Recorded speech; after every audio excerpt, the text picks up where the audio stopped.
Il prend la pose, une défense en ivoire dans les mains. Le Premier ministre thaïlandais le sait, il n'a plus que quelques jours pour faire ses preuves, prouver aux Nations Unies l'intensification des contrôles dans son pays. Objectif, éviter des sanctions économiques. Alors ce mercredi, plus de 2 tonnes d'ivoire ont été détruits sous l'œil des caméras. Et c'est le Premier ministre lui-même qui actionne la machine. Cet événement montre à la communauté internationale que la Thaïlande a bien l'intention de lutter contre le trafic illégal d'ivoire.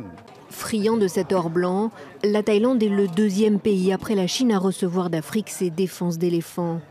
Et ici, le trafic est facilité car le royaume autorise la vente d'ivoire, celle provenant d'éléphants thaïlandais domestiques. Difficile donc d'y voir clair.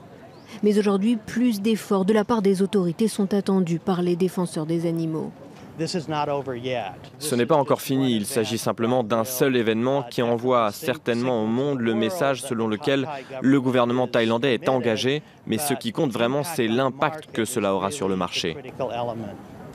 Selon les experts, l'éléphant d'Afrique pourrait à court terme disparaître à l'état sauvage, victime du braconnage pour l'ivoire.